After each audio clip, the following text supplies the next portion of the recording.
Shields up, Iron Breakers. Rurikhan here coming at you with another video. And today we're going to be talking about Final Fantasy XIV, but I brought in a special guest. With me today is Brian from Ginger Prime and Work the Game. How you doing, Brian? I'm doing good, dude. How are you today? I'm doing pretty well. I mean, I haven't been sleeping all that much, but that is the life of a content creation. I assume Is that that is that a good thing though? Like you've been having fun with games and making content?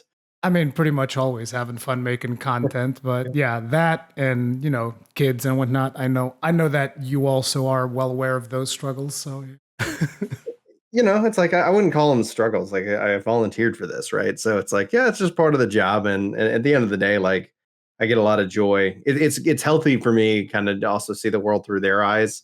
Because it's like the world can sometimes be like, oh man, this sucks. But then it's like to a kid, like there's so much wonder and so much excitement, especially when it relates to video games. It's kind of funny when I hear people complain about games. I'm like, huh, it's interesting. Like that is I throw like PBS kid games at my kids, and they're just like, "This is the best thing." Like, it's all a matter of perspective, I guess. it's just really funny the way that you said it because like even recently, my kid had his birthday and all of the toy stores are closed because of COVID, so I couldn't even like Oh get yeah, proper toys. It was a bit of a struggle, but it when I gave sucks. him his gifts, like on his birthday, he was just like, "Oh, they're the best," and I'm just like, "Wow, it's just like it Yeah, doesn't really matter." right, exactly. But yeah, putting us a little bit more on point. So, Final Fantasy XIV. I mean, I have a lot of stuff that I want to ask you because I've been following your content for quite some time now. Thanks, man. Appreciate that. Pretty much since I've gotten started seriously on 14 in like 2019, I've been watching a lot of your stuff. But before we get to all of those questions, I want to start by talking about the most recent patch, the Yeah, Delubrum Reginae patch I'm glad you pronounced it. 5.45. Why you can't Because pronounce it? I'm just like regular. I struggle with it, and so I just call it DR. So we had BA, now we have DR. Next expansion, Pepper. Uh, Bob Dr. Pepper.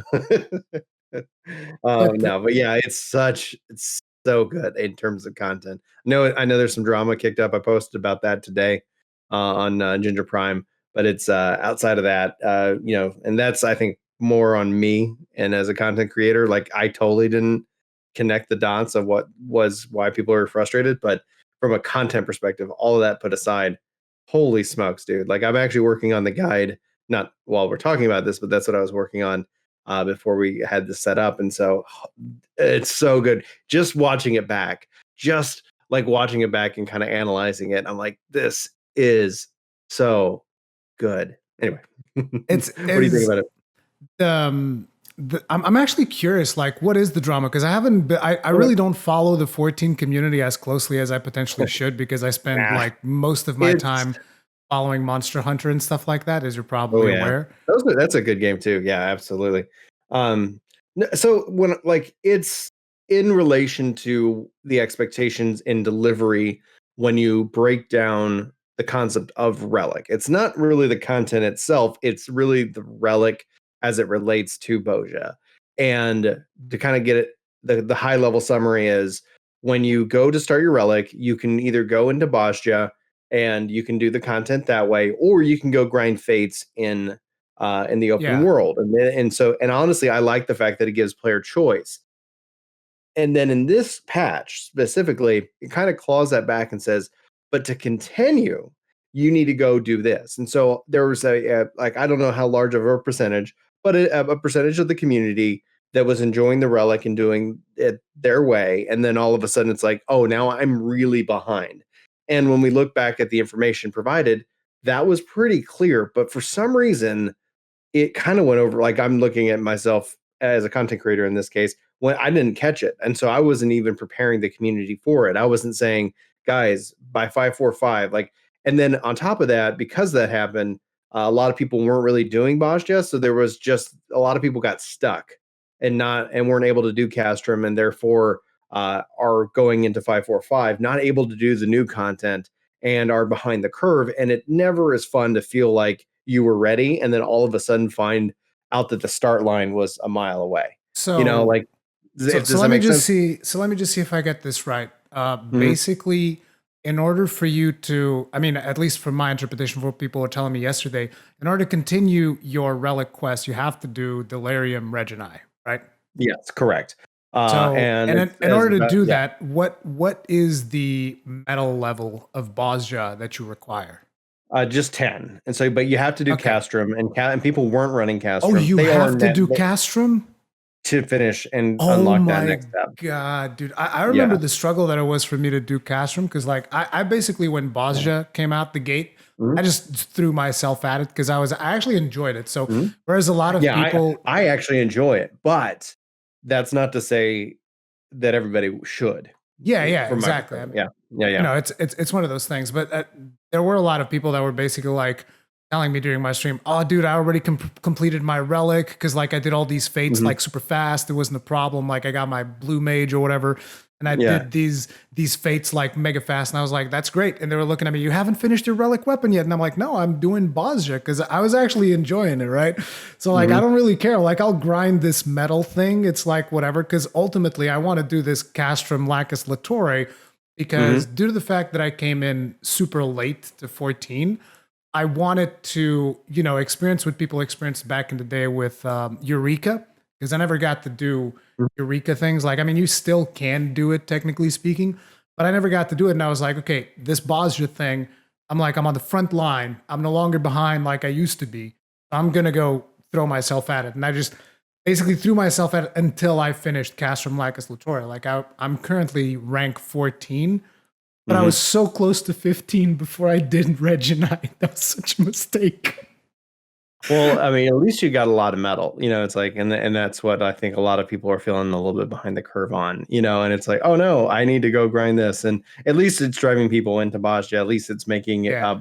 there a reason there to go and do that. And hopefully the community and those, are finding enjoyment in it. I really like what they've done. I want them to take Bosnia and make that all over the game. Like, I'm like, give lost actions to every player all the time, make skirmishes and critical engagements just something that happens out in the open world, and that's would be something that I personally would enjoy for the future of 14. Which, if you guys and everybody listening to this aren't aware, this Friday, the 5th of February, big 14 event, the announcement showcase, followed by the live letter talking about 5.5. So this Friday in the evening around 7 o'clock Central forward, like, there's just going to be so much news. There's going to be so much things to be hyped about. So if you guys aren't interested or not yet playing 14, check out the free trial. It's it's phenomenal. That So that's what I yeah. keep telling people because like people are always sometimes whenever the topic of 14 comes up, people ask me Mhm. like, so you know, am I missing out by not playing this game? Like, should I get invested? Mhm. Am I a little Yeah. bit too late? And I'm just like, you should just go play the trial. Like when I tell Mhm. people what the trial is like, and I'm just like, look, you get to play the entire base game for free. You get to play the first expansion for free, no time Mhm. limitations, no nothing. People are like, okay, so how many hours is that? I'm like, I don't know, 150, 200, this ridiculous Yeah. amount of content to go Hey, through. 2020 was hard on everybody, and if you've never played it and you're like, I just don't have I have the time, but I don't have the money. Yeah. Well, good news. Like, you could play through 2 full-on RPGs, get a good taste for this game, and then, yeah, hopefully your fortunes turn around, in that regards. But yeah, at the core of it, like, it is probably the most generous free trial, and it's going to get you into some really incredible content and introduce you to some really good storytelling. And yeah, I'm a fan. I mean, I with me, it took a while to like really understand what 14 was like. The one thing that I do have to say is like, if anyone happens to see this and you're like, okay, I'm gonna put in that trial today. I'm gonna get started and I'm gonna go do it. Don't do what I did, which is I was picking up every single quest I could find, then batch completing Mhm. them, not reading them, not paying it. Don't do that. Look for the quest lines that have like a comet symbol on them. Those are the Mhm. main story quest lines. Just Yep. focus on doing those and don't worry Yeah. too much about the rest. Okay, you'll figure the rest Yeah. out later. Those and the ones with the plus signs. That's what you want The to do. the other side of it is, like, I always want to make sure that because this next piece of advice that I give new players is, it's controversial because it can be easily misunderstood. Is that I want you to get to cap, and maybe I should say, I want you to set a goal and focus in on it. 14, especially in the ARR, the starting kind of 50 levels. And then as you unlock Heaven's Word has a couple of what people like, kind of like burnout classes, like classes that essentially like we're just here to weed out a weed out course, and as the college term. And it's like, and there's just a couple of things that I'm like, if you get past this, like you're gonna be fine. Like, but sometimes people think like that means skip story, and that means they got to run the end game. And this isn't WoW. Like you don't need to run to the end game. I want you to take your time, enjoy the journey as you play through the game and experience it. But just note that there's a lot of things that can distract you. And what we've seen in our data, and what we've seen with the people who don't find enjoyment, is they end up getting stuck in these little loops within the game, like from level 30 to level like 45. There's like they start wanting to change their job, and thus they start back over level 1. And at some point they're like, I haven't seen anything else. Like, is this all that the game is? And it's like, no, but you're stuck in that loop. So I always just say push towards at least unlocking flying and ARR before you start kind of setting a couple other things going on out there in the world, because like that's one of the things that captures new people. And I know a lot of people who've got a lot of 30s and 40s, and they never have beaten the story. They've never gotten into Heaven's Word. They've never seen like the how majestical, or well, anyway, however, like all the really cool stuff that the game has to offer, especially something like DR in terms of content itself. So that's kind of where it's like it's a hard balance. Like, don't rush, but stay on target. Stay on target. Stay on target. Exactly. Red 5. Let's go.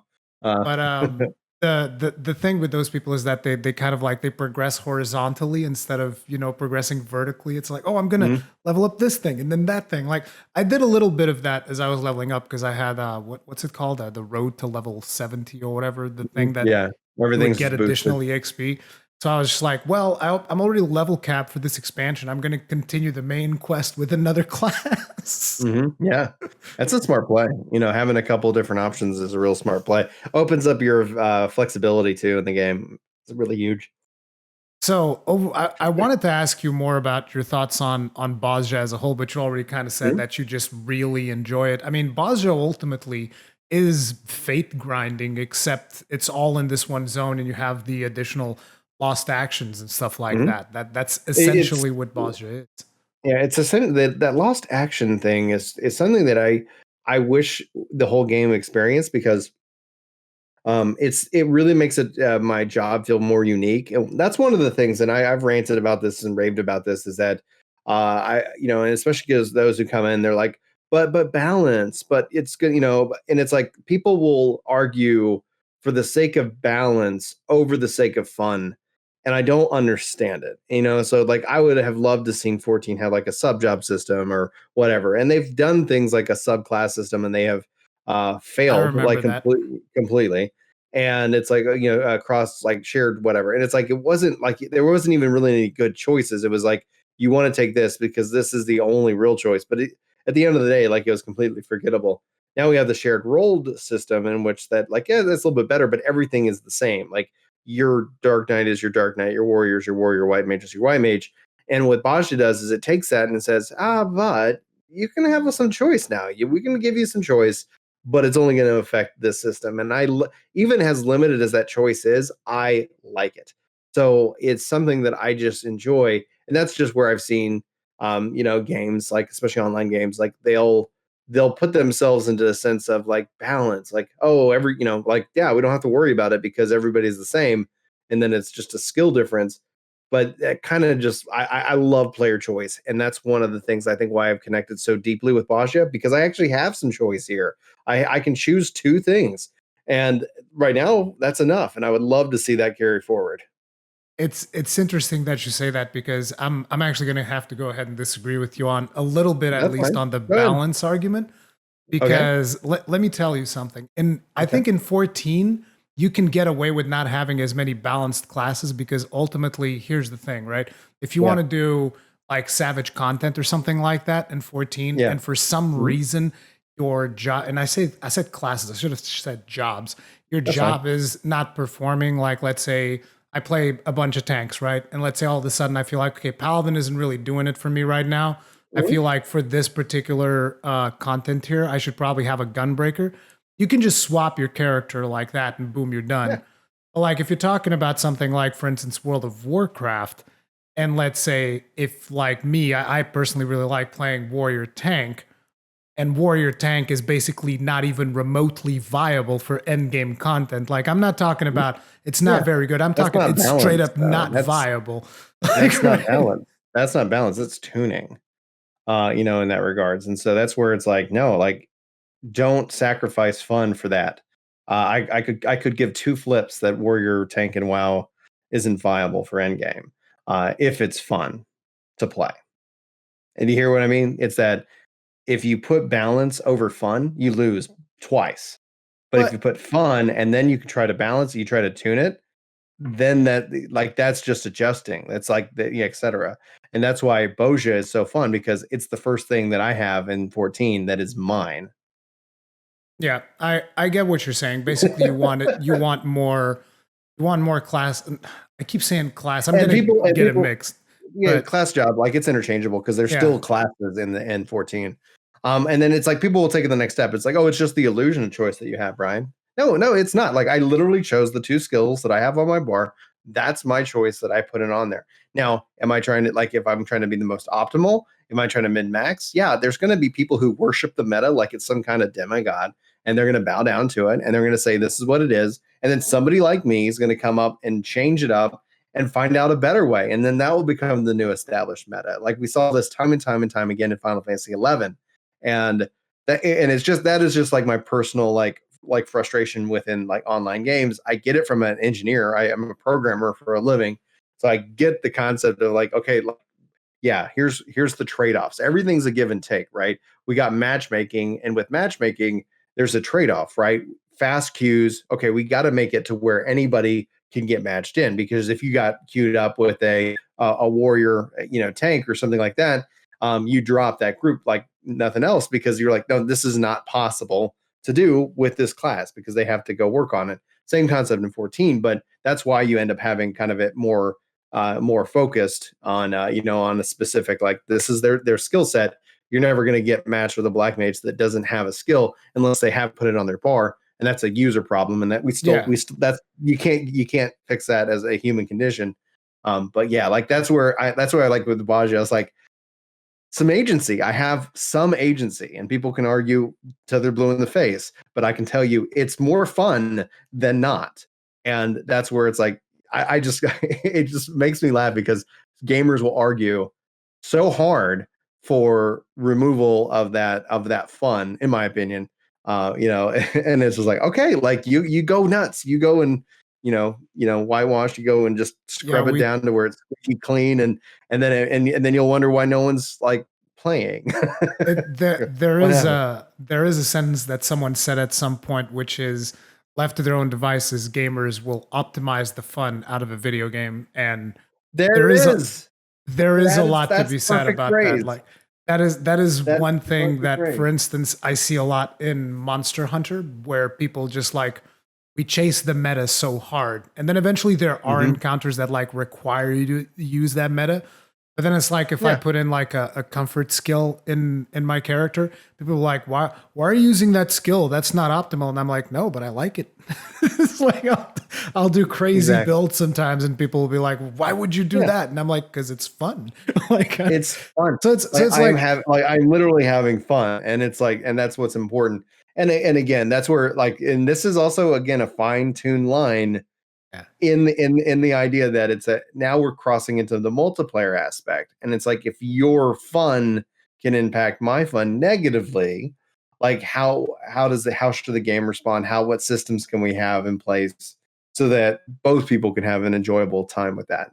But yeah, that's the thing. It's like I come from a world in which that we would constantly challenge the meta and discover even a better way, and then have that become the new meta, and then we would challenge it again. And it's like people would not like to accept that, the because different especially when play you're styles. challenging, Yeah, no, this is the way we think, this is the way it's done. And I like it when a game can allow me to think differently and explore that without necessarily impacting anybody else's experience. And that's, I mean, the case in point, Blue Mage being a part of the 545 update, like Blue Mage is limited in terms of it can't automatically get matched in with people and thus can't go ruin their fun because you might not have certain skill that fits the meta of the job, despite the fact like I'm seeing blue mages be able to do some insane things this patch, Yeah. with the skills that they've added. So at the core of it, like that, that's something like if anybody ever has seen my content, you'll see it, and I'll sound in my contradictory at times, but it's an overall view of like, okay, yeah, like I'm having fun. I think this is a good thing. Yeah, we can talk about tuning, but when it's the conversation of balance, it's like I hear gamers will argue the game into like oblivion. Like, oh, if they had their way, like, yep, all the fun's gone. But it's you have a circle, a square, and a triangle. This is the game now. Everything is equally balanced as it should be. Let's just say one more thing about that, Sure. which is just because I don't want us to get like stuck constantly talking about balance and whatnot. It's like the one thing that I have to say is that like in 14, I really like the fact that my decision of like what job I wanted to main was based around exclusively how much fun I was having with two jobs in particular, which was the Paladin and the Gunbreaker. I was just like, dude, these two jobs are just so much fun. I love them both. I can't make up my mind which one I like the most. And then I started playing Warrior and I was like, I like this one too. So it's like, the cool thing about that was my decision making wasn't really like, okay, which one of these is viable? Because ultimately, I think even for Savage content, correct me if I'm wrong, because I don't do Savage, I don't know. But like, I think even for Savage, all three of those are viable, right? Yeah, like Viable you can picks. do it. Warrior is a little bit less, at Okay. least from some of the metas that I've seen at the core of it. But Savage, and when I look at Savage content, I'm glad it exists. It exists for a small number of people. It's the most like throwaway content that the game produces. Like if you're in for glamour, like I get that people think glamour is the true end game, and that is a phrase that frustrates me to no end. But the like people like, do you raid? It's like, well, maybe in the 0.4 patch, I'll do the raid. I'll worry about tomes because that's gear that just is going to, like, it's all the raid gear up till the 0.4 patch, and it expires so quickly. Outside of COVID, where in this like year where everything got delayed, like that kind of extended its length in terms of numbers perspective. But it's like, no, like I don't find a lot of value in that because it's more relating on, can you find 7 other people who want to try the hardest level content with you? And if you can, you're gonna, I think, have a really good time with it. If you can't, I just say it has no requirement on the game. It doesn't, maybe it advances you a little bit further, but you can literally go do anything else in this game and have a good time. And so I don't know. I don't have it's definitely not content for me anymore. Yeah. But just having those two classes that I really wanted to play, both of them essentially being viable if I wanted to eventually engage in Savage content, like that felt good. Whereas in opposite in World of Warcraft, like I played Shadowlands. I'm like probably not going back at this point. Okay. Like I played a significant amount of Shadowlands, and I did some of the end game. I did like Mythic Plus all the way up to like plus 11 within the first weeks that Mythic Plus was available.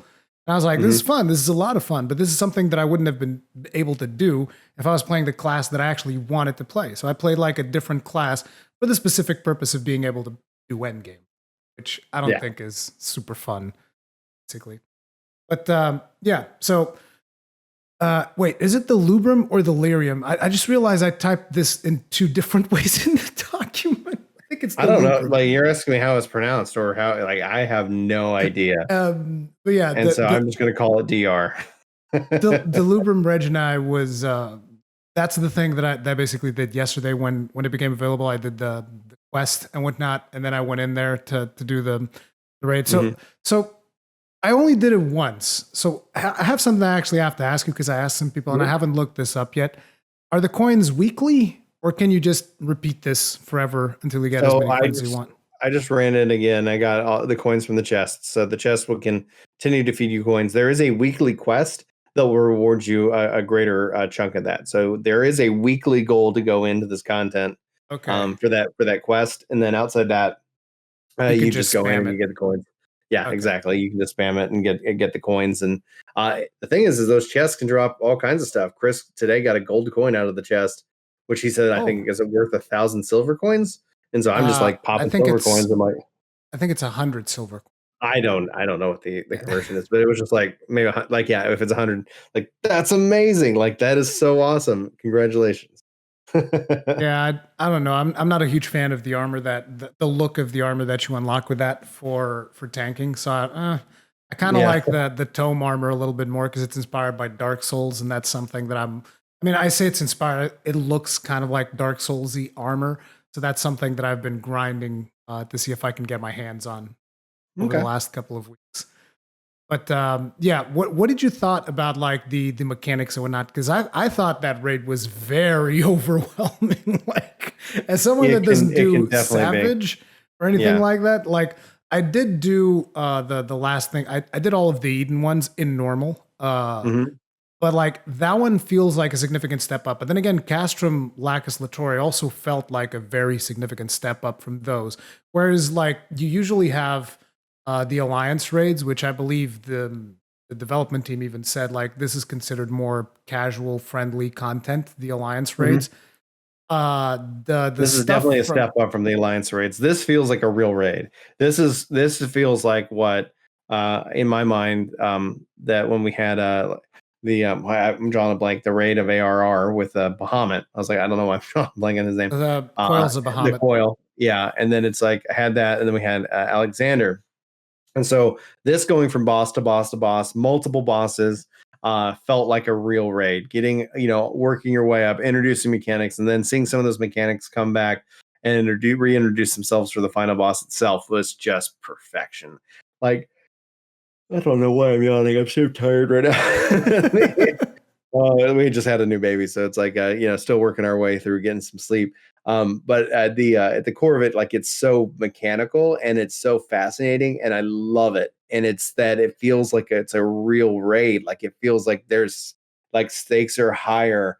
You could lose metal. You want to work on it, and then at the end of the day, when you get the mechanics down, when you get it down, like it's just like anything else, like any dance in this game. Then it's a matter of then, yeah, get the mechanics and make sure you're paying attention, and then rinse, repeat. We did it. We did a run today and we crushed it. Like it was just like outside the final boss, like there was a few mechanics I just didn't yet understand. But I playing it today, I was like, this is great. We got this. Let's go. And so we actually cleared it much faster than we did the first time, as expected. And I think as more people play it, and hopefully there's reason to keep going back to it, it'll become something of that dance. Like you just, but there are a number of bosses, and with the addition of these extra bosses, like it is a little bit more of a time commitment than something Yeah, that you can try to knock out in like 10 minutes. It's like, yeah, kind of set aside worst case scenario an hour, best case like probably 30 minutes. it's it's definitely very different from regular raids that we've done. Like with, for instance, the last Eden tier. Um, it usually like on the first day it was a little bit complicated. Some of the bosses, like particularly the one that's the mix of Thancred and the old guy. I don't Mhm. know the names of any of these. Like I'm terrible with names.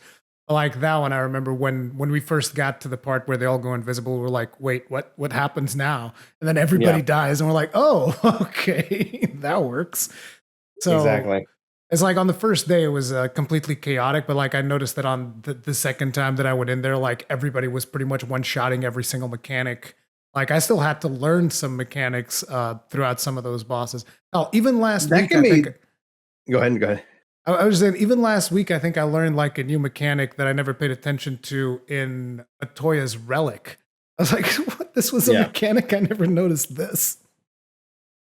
The that's actually one of the things that's interesting is that sometimes like if you're coming into the game and leveling up, and like you might not have seen some of these mechanics where we've seen them before, or these are different augmented. So sometimes it's like, oh yeah, the community already knows kind of what to do with that. But I think after seeing them a couple times, like you jump in, and have fun. I think I would hope that the DR isn't somebody's first raid experience with Oh this yeah. game, but if it is, like, yeah, they're probably going to feel overwhelmed, and that's okay. Like that overwhelmed feeling will all you got to do is like, yeah, just ask. I hopefully will have my guide up on it going up today. So people can kind of look at the boss fight mechanics and hear my explanation for what they need to look out for, and hopefully that helps alleviate some stress. Crossing fingers, we'll see. Yeah, I definitely hope so because I do kind of want to go in there and see what else you can get as rewards from Mhm. it, but it's not something that I want to like go ahead and repeat a whole bunch because, like I said, the rewards just don't interest me that much. Like a reward that I would Yeah. really like was to get the axe from the guy who doesn't wear a shirt in Bozja. Oh, 'Cause that'd he's be got neat. like a one-handed axe, and I'm just like, dude, I want that. I like Yeah. axes more than swords, and I want my paladin to have an axe. I would. That would be cool. I can't argue against that. I think that sounds like a fun thing that maybe one day we'll see. I definitely hope so. So with the Delubrum Reginae, you which one was your favorite boss out of all of them? I mean, I like the chess boss. I chest think that boss. that the, I Is it think the that's final the one? final boss. Yeah. Yeah. So it's the where you have the playing field as a chessboard, and Yeah. then you'll have to move different spots. The pieces have to move different spots. It's It so wa- good. it was funny the first time that I saw the yellow symbol on top of my head. I was like, "Oh, this is probably an AOE. I'm going to move away from everyone." And then Yeah. the thing clicks, and I'm just like, "Okay, I guess I'm just going to slowly move away from everybody." And I started moving, Hmm. and I had like 3 dots, and I moved 5 times, and I was like, "Oh, I guess I made a mistake." And now you're dead. Yeah. And now you're dead. And a That's couple of also an times, interesting mechanic that they have is that if you get hit by a mechanic, then you have a doom stack, and then if you get hit by a second mechanic before that thing falls off, you instantly die. So it's like, oh, you missed that mechanic. All right, you have to be on point for the next like 2 minutes before that falls off, and then you can then make a mistake again. It's such an interesting concept. that's one of the things that like I did all of the raids on my journey. Like the way that I leveled through 14 was basically I was like, okay, I'm gonna do Realm Reborn. Now we're gonna do all the raids from Realm Reborn. So like at the Mm, time, you didn't even have to do Crystal Tower when I leveled through it. But I was like, no, but I want to do it. I'm gonna do all of the raids. I even got mhm. like my stream to carry me through Coils of Bahamut when I was like level 50 Nice. or something, which That's awesome, dude. we still wiped a couple of times because not everybody knew the mechanics, but it was cool. We ran it unsynced or whatever. I just wanted to see the Yeah. story bits, and Well, it's there's just yeah. I'm so sad that that content hasn't like been kind of like repurposed in a way that would be accessible to the masses because Yeah. if you don't experience that, you miss out on such a crucial element of the story that I Yeah. always tell people, look, if you can't find someone to do Coils of Bahamut with, then after you finish Realm Reborn, go watch it on YouTube or something. Like, go watch it because it's very important. But It's very important, and that's kind of I think the thing that vets will constantly like argue for and hope for is that like hey yeah like you have a lot of really great content that's just kind of sitting there, like find a way to bring that back, find a way to make that relevant, and they've been doing something like that with the Unreals, and that's exciting to yeah, hear yeah, yeah. and see. So yeah, it's been pretty rock solid on that front. So, but I did all of the raids as I was, on the appropriate level and on the appropriate expansion. Make sure that I experienced really all of the content, which I think was one of the more Hmm. fun ways of going through it. I will have to say, though, as someone that does not play a lot of Final Fantasy games, Ivalice raids and Stormblood, yeah, I mean, not the raids themselves, the in between quests, those were rough. Those were very rough. Hmm. But Yeah. so I did all of those, and one of the things that I have to say, as someone that rated both in World of Warcraft and now I've also rated only normals again on 14. Like I think that 14 is much better at communicating to you when you mess up. It's like Yeah. you can instantly tell, oh, I messed up that mechanic, and you know Exactly. when you messed up, and usually you know why you messed up. And Except hopefully, maybe it's on hopefully with the next round you figure it out, or hopefully with exactly. like 1 or 2 rounds you end up like, oh, okay, we're good, we're ready to rock and roll, we've got this. Yeah, absolutely. Whereas I think that World of Warcraft is not as good at communicating like when somebody messes up. It's like somebody messes up, their health bar just explodes and like you died. And you're like, well, what happened? Like, Yeah, what like happened? what the hell happened? It's Exactly. like, well, you made a mistake. It's like, well, what mistake? At least in Mhm. 14, you get a better idea of it. At least that's my Exactly. opinion. But Exactly. I think they did a good job. But anyway, in regards to the bosses, the one that I personally liked the most was the one that's got like the hot and cold game. Yes. Dude, Yes, I absolutely. I love that one. Like figuring that one out and then just like making mistakes because like I would have Well, I think I had and like one they'll say usually fire. don't stand in bad, and then it's like, no, you need to stand in the correct Exactly. bad. Yeah. And it was cool because like there was this one time I had one fire and I'm just like, oh, I got to find something that gives me like frost or something. And I see some frost. I Mhm. don't even see what it does. I just jump in there. Like, Yeah, oh, I messed it up because this one gave 2 stacks of frost instead of one. It's like, exactly. I thought that one was genius. And then the little puzzle of the arrows like coming down Mhm. the lanes and whatnot, like all of Yeah. that. That boss was very And then you also satisfying. have the sword version of it too. So they'll say Yeah, like, yeah. "Hey, this is double fire sword or double eye sword or single eye fire sword." It's like, yeah, you got to look at you and you got to then, yep, go stand in the appropriate bad, so you can have a balanced temperature. I was like, this is so good. I love that mechanic. That was very satisfying. So it's like I do recommend people check it out because I know that not everybody really enjoyed Lacus Litore, and because it's a significant step up from normal Mhm. rating, like we've kind of discussed here. But it's just one of those things. I would still recommend check it out because the content is a ton of fun and it is still forgiving enough that even if you're Mhm. someone that doesn't perform like on 90% percentile or something like that, you'll still be able to get through it, or at least Yeah. I would expect so. It's just one of those things. 'Cause like even in I think in the first, not in the first boss, but in one of the bosses, I don't remember which one. We got to a point. I think it might have actually been the last boss. We got to a point in the last boss where like there were 3 people alive Mhm. in the entire group, and we still rallied and we still made it. So it's like it's still forgiving enough, even if Yes. you're not like super Mhm. experienced, and it does feel really good when you pull through those clutches. So yeah, Mhm. that was pretty cool. Good deal. So there's also some new content in form of like blue mages, which you already Mhm. brought up, but I don't really do blue mage all that much. So what did you think about it? Well, we've started leveling Chris, getting him caught up because he was only at level 50 and learned a couple skills. It is just it's side content. It's not a job, and that's I think one of the things that ultimately frustrates the community because they'd like it to be more than it is. But seeing some of the things that people have been posting, it's powerful. Like it's Blue Mage will break everything. So, And uh, did you ever good. get? I know that a lot of people were asking if you would be able to take them into Eureka. Can they go into Eureka now that they can be No, level that's what I was 7? hoping. That's what I was hoping for, and Oh, at the moment, it cannot. It still is not able to go into Eureka. It still can't go into, like Deep Dungeon and things like that. Like, there's things that I'm like, man, let us just go crazy, and I feel really bad about that because like I'm not a huge fan of casters in general. Like I tend to play pretty much tanks and yeah, sometimes healers. But I always thought to myself, looking at all of the jobs in FF14, I was like, dude, if I was to play a caster, I'd like to play a blue mage. But then it's like you hmm have all of these limitations and stuff, and I'm like, I don't know yeah. about that. You see, and that's where it's like the fact that it's fun, but it's limited in that regard. So it won't it can never be a real job right now in 14 as much as we want it to be, as much as I think the game would benefit from it. But then it's like it breaks the mold. It's breaking the foundation. So it allows them to kind of experiment and allows us to kind of have some agency. But then at the end of the day, like that's where it's like there needs to be more kind of mid-core side, like content that maybe that it could take advantage of. We'll have to wait and see.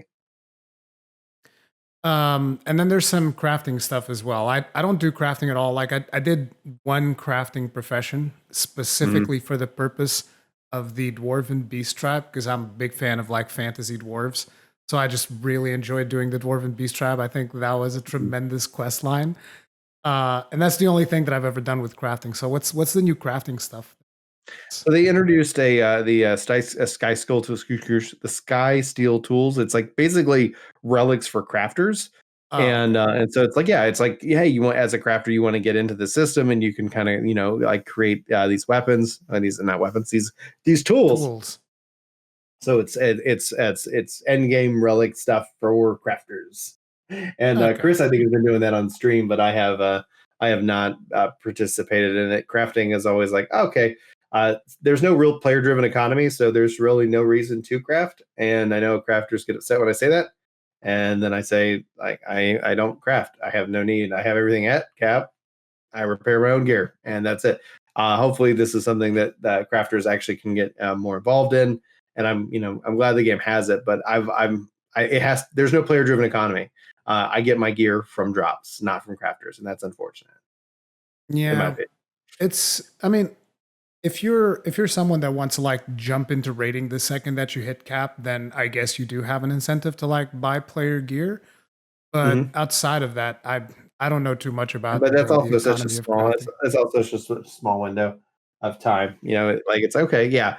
Oh, and that's the argument. They're like, no, it's valuable for like this one day Like every 6 months. All I right. I Okay. remember Like at I'm one not saying point. you don't have to enjoy crafting. I'm just saying that I look at it and I'm like, I get my crafters the cap, and that's all they sit. They just sit at cap so I can auto repair. Like that's what it is for me. And I want it to be something more than it is, but I'm not going to sit here and spend Square Enix money endlessly. Hey, K Square, here's the 1,000 things that I want from you. I I remember the one time that I tried getting into the economy and whatnot with my Mhm. crafter, and actually it was more with my gatherer, which was the one of the not recent, but like a couple of months ago, there was some kind of like a patch for the foundation or whatever, and you could get new materials from the diadem, and so. I jumped in there and I was like, "Oh man, this is gonna be so good!" And like, there were a bunch of people just like gathering stuff in mass, and I was like, "Dude, I'm gonna make so much money on the market today." And like, people just undercut each other straight into the friggin' dirt. Like it was like a Yeah. plane crashing down. Like, and I was just like, I hate each and every one of you. That was my thought. It's like You filthy undercutters. we Oh my deserve. goodness. Yeah. I thought that as a species, we deserve the misery that we get because this is what we do to each other. This is what we do. This is what we do to each other. Absolutely. This is why we can't make Gil because you guys just Yeah. That's undercut everything. why I can't Yeah, have nice things. that's why I was like, yeah, this crafting business is not for me. Yeah. I just want to Mhm. tank things and beat up on monsters. That's kind of like what I. Yeah, exactly. So I wanted to ask you because again, like I said, I don't keep up with as much 14 stuff as I really should. So I kind of wanted to ask you about your expectations for Friday's announcement. Do you think they're going to say something about 6.0? Oh yes. With the like caveat of, is there a 6.0? Like if they come and say like, hey, 14.2, I won't be surprised. I've 14.2? want Yeah, like where they basically like, I'm not saying they're going to announce 14.2 or what 17 or like whatever in that connection. There will be. But one of two things is true. 14 is 11 years old, and at some point, like it needs a lot of work.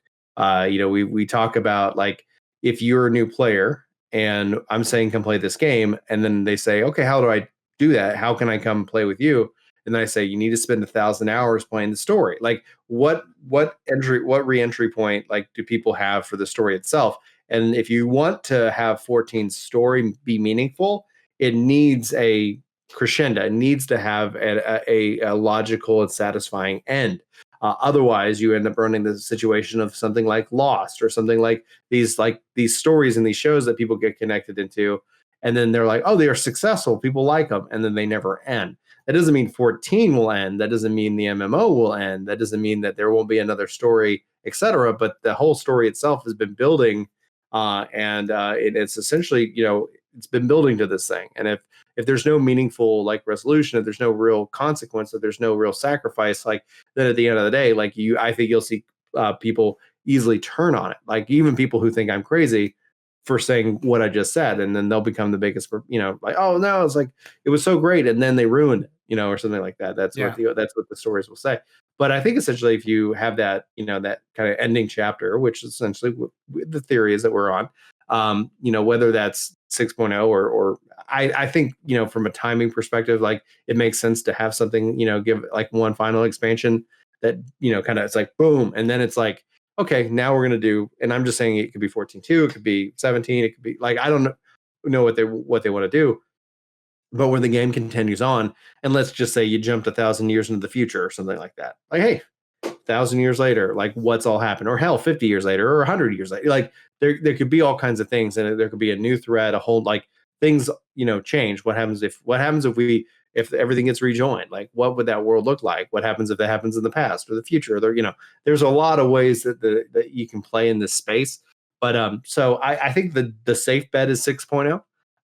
I think that makes sense. I think I think they're still building towards something, and the programmer in me just looks at like all the work they have to do behind the scenes that we never really see. And we got World Visit now, we got these systems now, we got New Game Plus now. Like in theory, they could literally say, "All right, cool, that's 14," and your character continues on. And like with PSO2, they're building New Genesis. You can log into PSO. It's the same game, and you can say, "I want to play in New Genesis, which takes place 1,000 years in the future," or I can play into the game that exists today, all within a new engine. So I think that announcement's coming, or they're just going to continue to refine the system behind the scenes.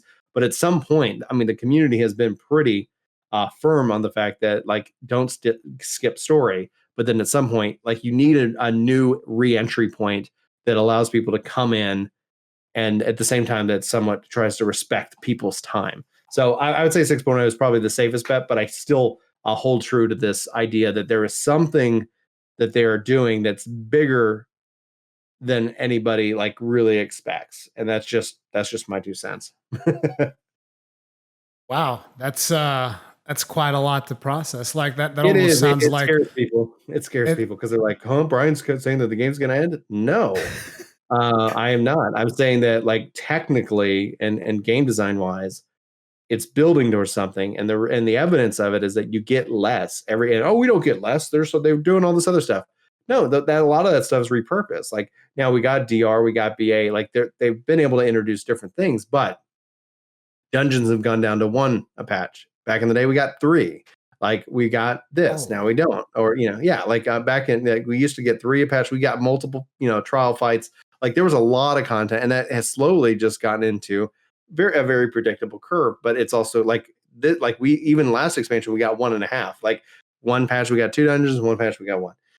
We don't need 1,000 dungeons of a patch. What we need is a reason to use and revisit the things that we already have that just go on being used. Same concept with BA, like bringing this all back to Bozja in and of itself. Like I would say that the coolest thing they could do if this isn't me saying they're going to do it, but something that I would love is I talk about my love for the skirmishes, the critical engagements. I love that you get in, there's people playing. I like MMOs for seeing MMOs, like people, like, but then a lot of the game has been so like, like, oh, you play a dungeon, it's 4 people. Like that's not yeah. massively multiplayer. That's 4 people. Like that's it's Anthem. That's not Destiny. That's a Division. It's like that. Like that's they're doing the same thing over there with it. And they don't. Anyway, but the at the core of it, like I'd love to see them take the systems they've already incorporated and kind of just change the game. So we have World Visit. I would love to see them evolve that into where instead of the data center, like the server you're on, it's more the data center, so that it pumps people into zones and it balances those zones. We already have that for when patches go live and they need a lot of people in the zone. So we'll make instance copies of the zone itself. It'd be nice if that was being balanced across the data center. So something like Bozja isn't a part of the instance server where there's a timer and there's things like that, which, like, why can't you do X? Because it's on the instance server and there's certain rules about that server, but rather just in the game itself. Imagine just like being out in the open world and you see at any point 60 to 100 people, and the game is just filling your zone with everybody in your data center. That's the kind of technology I think that would really benefit and allow them to do things like Baldician Arsenal, allow them to do things like Bozja and So Eureka, just as a zone. just having those be essentially open world as opposed to being an Yeah, instance thing. yeah, they do such a good job with their open world, and it's content that unfortunately expires because then Yeah. eventually you're just going to go idle at your house if you have a house or an apartment, and then queue up for your 3 things that you do every day, and then you bounce out. And expanding on that, like when you go into like when I see people running and playing when I'm playing with, even if they're not even in my world, it still is what I think is the magic of what makes an MMO an MMO. It's the fact that other people are actively affecting you, you know, and you don't even have to interact. Yeah, and then Like when, that's for I think I instance, like that. when you have the events that rely on fate grinding or something like that, like then you Mhm. see people out into the world like actually doing fates, and you run into people, and it's, you know, Yeah, it gets a little bit more lively for a little bit, it but does. And the question basically is like, more how could content that like that. continue on? You know, Yeah. yeah, more content like that for sure. Because that would be something that would be so exciting to see, so exciting to take part in. And yeah, that's just my viewpoint on it. And hopefully we'll see where it goes from here. You know, and so like I can't sit here and say that it's going to happen, but I'm just excited for what comes next. Like if you put me in charge of this game, I'm sure I make choices that people don't like. Yeah. But like You at the can't end of the please day, like everyone. I'm gonna yeah, of course not. At the end of the day, I'll keep providing the thoughts that I think that might make the game better and more inviting, but also at the same time rewarding for veteran players. Like like it's a big community. But I'm just excited to see what Yoshi P has to show off. Like the team works hard; they want to make a great game. No developer goes into this business wanting to make bad games. And I think they've really got something special. And yeah, and so I'm excited to see what Friday brings, and it's going to be I think a lot of fun. We actually you and I are going to be doing podcasts on Outriders on Friday, so that's going to be a Yep. lot of fun to team up for that. And then that evening, then it's and then I'm going to be me, Chris, and Comic Storian. We're going to be covering the event, and and oh boy, it's going to be a day. I'm going to be watching because I don't know which parts are going to be in Japanese and which parts are going to be in English. So I'm just going to be They'll be following you guys it's around. gonna be English. Oh yeah, thank you. It'll be in English, and then we'll also provide any kind of insight. It'll be English scripted. So typically, if Yoshi P goes off script, we'll have to rely on live translation for that. But like they'll do their best. So at the end of the day, I think we'll hopefully all be in a good spot. I find it interesting that the stuff that you're describing for what you would want for the game is almost like what they did between 1.0 and Realm Reborn. It's like just bring in a massive meteor, explode everything. I mean, in a So way, with it's at the risky. point that Like we I'm are not in this. actually calling for that because we can't go back to 1.0, Yeah, yeah, and yeah, I exactly. feel horrible taking away Heavensward, Stormblood, Shadowbringers, whatever, like from somebody. And so what you even see with like WoW, like they brought back Classic, and I say like, why did do you even have to do that? Like imagine if like the world continues on and there's maybe a time jump just so that you can experience and you can kind of say, oh, this is why this is different. But then you could still jump back in between the two, and you could still update the current game and add in stuff and things like that, saying, hey, yeah, like you can go back and play through that. But the main kind of shifting narrative is here now, and then that way somebody can say, hey, I'm going to go check out 14.2. I'm just going to use that as the term. Who knows what it'll be Yeah, called if this is even any remotely true. Then they could say, hey, I'm going to start here. And you're not sitting here like, yeah, you got to go grind out 1,000 hours of story and 100 levels of experience to enjoy this game. No, it'd be like, oh, this is great. And then you could hear of all the legends of the past. And then you, the player who's new to the game, could still you go can go back. experience that past. You could still like, hey, now that this is really cool. What's this place? Ulda. Oh, there was an event here that happened, and you actually want to go play through that event and see it for yourself. Yeah, okay, cool. Just press this button and zip zap zoom, you're there. And it's like that's essentially what I think would be. It'll be interesting to see that how PSO2 New Genesis is received, because if that ends up being the solution, that ends up kind of solving kind of this ongoing game perspective, that would be really cool, as opposed to something like Destiny where they just effing delete stuff from the game. Yeah, And I've heard about that. That's so it's bolted. crazy. Right. And so like what is the choice? And so the choice ends up being like, yeah, come on, jump in, like have fun. Yeah, but pretty Anyway, much. that's just my crazy thought. So Yeah. yeah, don't I, quote me as a like Brian said this was going to happen. Definitely no. I I don't know was what they're going about to do. to I was about to I cover just you on that by saying, guys, this is all just like wild speculation that we're oh well, discussing here. I wouldn't call it wild speculation. I've made games. I've studied games. I build software for a living. There are things that I'm just applying, agile development practices, knowledge of the industry to say like this is what I would do in a way. Like whether they do it or don't. Like there's no like Yeah. whatever they choose is what they choose. And just because I think it's going to happen doesn't mean they'll be wrong for not choosing what I think. So it's like, nah. But yeah, it's a risk. Will they do it? At some point, like even from a technological perspective, Final Fantasy XI is still running, and they're building up to something on that too for the 20th anniversary, And that's which is insane. nuts. I've Yeah. seen that's been getting updates and whatnot, and I was just like, Mhm. wow, dude. Right. How old is that game at this point? It's going to be 20 years in 2022. So next year, Damn. 20 years. And they're building to something. They say they got a big thing planned for the 20th anniversary. And I'm like, bring that back to consoles, man. If they because they were trying to build it for mobile and bring it in and do some things, and it's like, yeah. So That's actually one of the really cool things about 14 is how you can also play it in consoles and whatnot. And I've got a bunch of more questions for you in regards to that because you and I actually share a common thing with Final Fantasy XIV that I don't think is very common, particularly among PC players, even though I play on console, but I've also played on PC, but we both prefer playing it with a controller. Yes. Exactly. And the controller, like I actually use an Elite Series too. So I got the little back tabs that I use to target.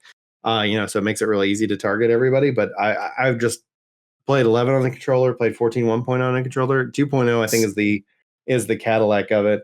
And so it's good. It's very satisfying, but yeah, like I was saying, that's something that I still want to ask you like further ahead because like we're gonna have to record some more of these things because I still have so many questions for you. But I would love to come back. Yeah. But for today, we're probably gonna keep it here because I also have some other stuff that I gotta upload, and I know that you also have other stuff that you gotta get done today because it's a pretty busy week for you with all the 14 updates and whatnot. Yeah. And I also have some clients that I need to get some code pushed out to as well. So it's like just every, like the days go by quick here here in Texas. So yeah, absolutely. So guys, stay tuned because Friday, if you are into 14, and even if you're not into 14, stay tuned because you might just get into 14 with what's going to get announced on Friday. It's going to be crazy. Just as a massive train is going by, just to help me wrap up Just the as a show. bookmark. Like it's actually not a train. That's the information that is headed right now to Yoshi P's office because like we're on the inside here. That's what's happening. Okay, guys. But that is going to be it. I'm going to have links for all of Brian's stuff in the comment section down below. It's going to be Ginger Prime and Work the Game, which I don't think that you're going to need that many introductions from me to the Final Fantasy XIV community. But still, all of that stuff is going to be in the comment section down below. Make sure to check him out and make sure to show up to his stream. You're going to be streaming that on YouTube or on Twitch or both? You both actually, because Chris will be live on Twitch and I'll put up the show on YouTube. So whether you prefer YouTube or Twitch for your platform, we got you covered. What time is that again? That you guys are going to go live? Probably be live around 6 p.m. Central Time. So I'm just going to put it in my time zone because I don't know whoever you are, wherever you're listening. Central, so 6 o'clock on that's Twitch. CST. So we're going to go live. Yeah, CST. We're going to go live on YouTube around 7 o'clock CST PM. The event kicks off 7:30 p.m. So we're going to have a little pre-show, do the announcement event, and then so it's going to be a lot of fun, and we're very excited for anybody who wants to come hang out with us during the show. So it's like it will also be in game on Sargatanas if you do play 14 or you're interested. Sargatanas is the server. Will be at like Ward 5, Plot 8, Ward 8, like 18, like Zone 5 or whatever it is. We'll post it where we are at. So if you want to come in game and show off your character, your glamour, do some emotes, react with your character to the announcements on stream, we'll be there and have a camera at the house so people can kind of hopefully have a little house party. Yeah. So guys, if you prefer to watch on YouTube, make sure to check that out on the link that'll be for Work to Game. I'm assuming it's Work to Game, right? Where you're going to stream on YouTube? Yeah. It's or Work if to you Game prefer with the number 2 on Twitch. So well, I'll make sure he has got the link so you can guys check that out. I haven't scheduled it yet, but that should be scheduled sometime today. So this Friday, make sure to show up there. I know that I'm going to be there as well. And earlier, before that, what time is that going to be? The other one, the Outriders stuff that we're going to do? Outriders is 11:30 a.m. CST Friday. There you go. So on Friday, I'm going to be on Ginger Prime, right? Yes. Yeah, for the I'm sorry. It's fine, dude. I have 1,000 channels, so like it's all good. we're gonna be talking about Outriders because Outriders is also something that Brian is looking to cover, and I'm looking to cover some more about Outriders. So we're gonna be talking about that too. But that is going to be it for now. If you guys enjoyed it, hit the like button. If you did not enjoy it, the dislike button. And remember, make sure to check out Brian on the links in the comment section below. And we'll see you guys in the next one. Bye.